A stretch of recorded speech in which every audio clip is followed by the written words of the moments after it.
Bismillahirrahmanirrahim. My dear students of 8th class, today our topic in general English is the poem Ranunculus. This poet is written by Aravind, and this poem is translated from Dogri poem Juriyan by Shivnath.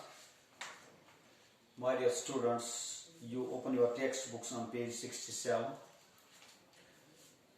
It's a very beautiful poem, and the central character of this poem is the mother. This poem shows the sacrifices, the hard work, and the dedication of a mother towards her children. प्यारे बच्चों, जो ये नज़म है, नज़म को अरविंद जो है पोइट उसने लिखी है, क्योंकि इसको ट्रांसलेट किया गया है एक डोगरी पोएम से जुरियां, जिनको हम इंग्लिश में रैनुकलस बोलते हैं. कशर पर समझा तुम यीचा इंसान एज गसान या यीचा इंसान परेशानी में मुबतला आसान तूता तूता बुथस गेन गसान. With the passage of time यम जन गेन यह तादाद बढ़ान और यह साइज तह बढ़ान. यह पोएम जन नज़म पर ये हावान जन शायर लामहदूद यथ मज वर्ड आमुत इस्तेमाल कर. रेसिप्रोकेट गई लामहदूद which we can't count.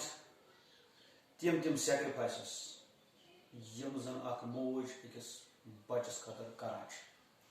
जो कुछ उसके पास होता है वो सब ये अपने बच्चे पर निछावर करती है. तमाम ये क्या अमिस नश आसान यह करान कुर्बान, पन निंदर करान कुर्बान, पन क्या अमिस माल असबाब या बाकी चीज तो कमती पत कमती चीज अमिस बचस पे करान कुर्बान.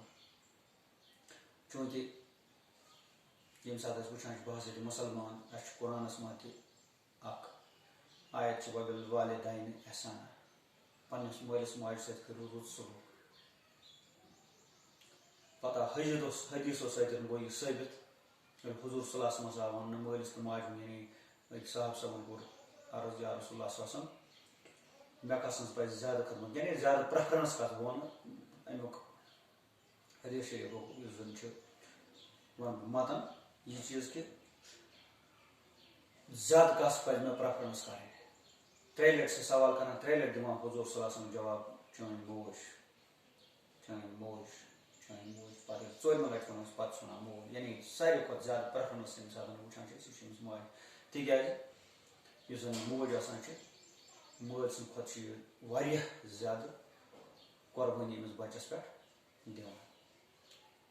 और ये अगर याद यह चीज थो कि अगर बच्चे करान माज नश शुंगित, अगर यह बिस्तर पन खराब करान, अगर यह बिस्तर खराब करान तो यह मोज करान यह पान शुंगान तथ अदरस बिस्तरस पे और अमिस बचस करान अमिस बचस खुश अंदस यह सावान पन निंदर करान हराम Amish.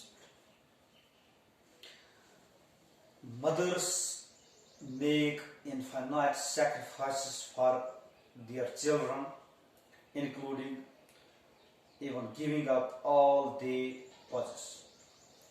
Infinite means लामहदूद.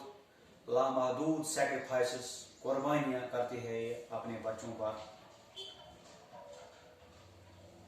Even giving up all they possess. अगर कभी यह बच्चा बीमार हो या किसी मुसीबत में हो तो जो कुछ भी उस माँ के पास होता है वो सब कुछ वो जो कुछ उसके पास होता है वो कुर्बान करती है. The toll of such sacrifices is heavy. इसका कीमत तो है ये कीमत कोई चुका नहीं सकता है। इस हैड, इसका कीमत जो है बहुत भारी कीमत है। हदीसों से भी साबित है कि जो बच्चा है या अपनी माँ का वो जो दूध उसने पिलाया है, उसका एक घूंट उम्र भर गया अगर इसकी माँ की खिदमत करे फिर भी उसका कर्जा नहीं चुका सकता है। Children need to appreciate and reciprocate motherly love। चूंकि वर्ड यहाँ पर आया है reciprocate मीन्स कि जो बच्चा जो है इसको भी जैसे इसको अपनी माँ ने पाला है इसी अंदाज में उसको भी जवाब देना है, इसी अंदाज से उसको अप्रिशिएट करना है। यानी कि ये कहा गया है, हमें कुरान ने यह दुआ सिखाया है, रब्बिरहमनी कमा रब्बयानी सगीरा। मेरे खुदा मेरे वालिदैन पर भी इसी तरीके से रहम कीजिए जिस तरीके से उन्होंने मेरे बचपन में मुझ पर किया था। यानी उंगली पकड़ के चलना सिखाया, खाना खिलाया, पाकचीज हमें तालीम दी, हमें इस कदर बनाया कि हम समाज में अच्छी तरीके से अच्छी जिंदगी। रब्बिरहमहुमा कमा रब्बयानी सगीरा। मेरे खुदा मेरे माँ बाप पर भी उसी तरीके से रहम कीजिए जिस तरीके से उन्होंने मुझे बचपन में किया था, यानी मुझको बचपन में पाला था, पोसा था। ये कुरान ने हमें सिखाया है। The poem relates the sacrifice of a woman makes way on the path of motherhood। Basically जब हम एक औरत की बात करते हैं, she passed through as a man passed through different stages of life। पहले होता है बेबी, उसके बाद चाइल्डहुड आता है, उसके बाद ये एडोलसेंस पीरियड में जाता है, उसके बाद जवानी में आता है और धीरे धीरे उसके बाद जो है ये बुढ़ापे की तरफ जाता है। तो इसी तरीके से एक औरत के बारे में कहा गया है कि ये जो जब ये मदरहुड के पास पर जाती है, यानी जब एक लड़की, जब एक औरत जब ये माँ बनती है तो उसकी जिंदगी जो है, उसकी जिंदगी बिल्कुल एकदम से बदल जाती है। अब तक अगर उसके पास कुछ ख्वाहिशात थी, अगर वो कुछ अपने लिए कुछ करती थी, लेकिन जब ये माँ बन गई तो उसका सारा वो अपने आप को वो भूल जाती है और सब कुछ उस बच्चे के लिए करती है।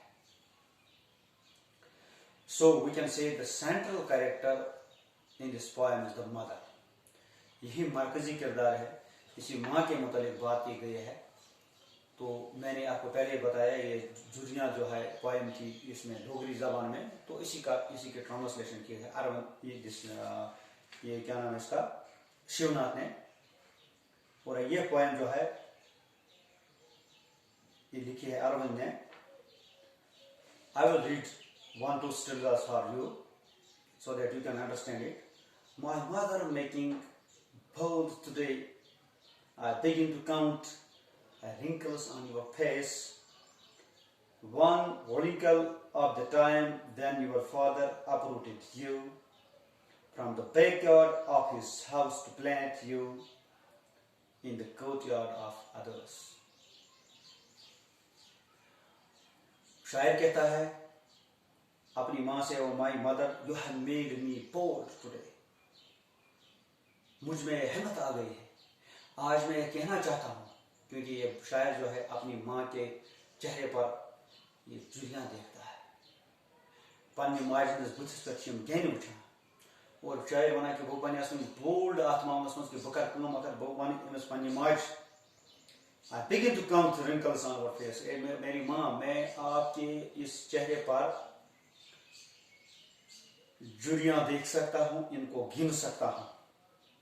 One wrinkle is of the time when your father uprooted you। The word here is uprooted। इसमें बहुत सारे मीनिंग्स है। एक्चुअली uproot क्या करते हैं, जब एक if we take the case of a plant, अगर प्लांट होता है इसमें ये रूट्स होते हैं, अगर इनकी बात हम करें, रूट्स की बात है, जब हम इस रूट्स को जड़ से उखाड़ देंगे, then we call as we have uprooted the plant, हमने इसको जड़ से उखाड़ दिया। तो शायर भी इसी तरीके से कहता है कि मेरी माँ, ये मैं ये जुड़ियाँ जो है ये मैं गिन सकता हूँ, जो ये जुड़ियों में से एक जुड़ी जो है ये उस वक्त ही है जब आपके बाप ने आपको अपरूट किया है। अपरूट का मतलब यहाँ पर है कि जड़ से ही उखाड़ दिया। तो in other words we can say, यहाँ पर तो शायरी का लफ्ज तो नहीं है, लेकिन in other words we can say uproot का मतलब होता है एक जगह से दूसरी जगह आपको शिफ्ट किया। तो यहाँ पर एक और वर्ड है backyard. This is a compound word, backyard. Backyard होता है यानी आंगन में होता है कोर्ट यार्ड, बैकयार्ड। बैकयार्ड जो होता है वो पिछला हिस्सा होता है आंगन का, यानी आंगन के पिछले हिस्से से आपको जड़ से निकाल दिया, जड़ से उखाड़ दिया। और दूसरे के आंगन के फ्रंट साइड में, कोर्ट यार्ड में, ये जो फ्रंट साइड का आंगन जो है वहां पर आपको लगा दिया। यानी your father shifted you from his house to another. So यानी आप उधर, ये एक इस तरीके से प्लांट, जब आप किसी कहीं से जब आप बाजार जाते हैं तो वहाँ फूल का आप कोई प्लांट लाते हैं या कोई और मेवे का आप कोई दरख्त लाते हैं, ये छोटा सा प्लांट लाते हैं, तो आप देखते हैं उसके साथ जड़ वड़ वगैरह होता है। वो जिस जगह से निकाला गया हो वहाँ से वो अपरूट किया गया होता है, उसमें रूट्स वगैरह लेके वो निकाला गया होता है, और उसके बाद आप उसको अपने सहन में लगाते हैं या अपने बाग में लगाते हैं। तो इसी तरीके से ये मिसाल दी गई है कि आपके बाप ने आपको अपरूट किया एक जगह से, यानी अपने घर से, और दूसरे के सहन में लगा दिया। This was all about this poem wrinkles. Wrinkles होते हैं जुड़ियाँ। ये this poem is about the poet has used this poetic device. यहाँ पर मेटाफर्स का इस्तेमाल हुआ है।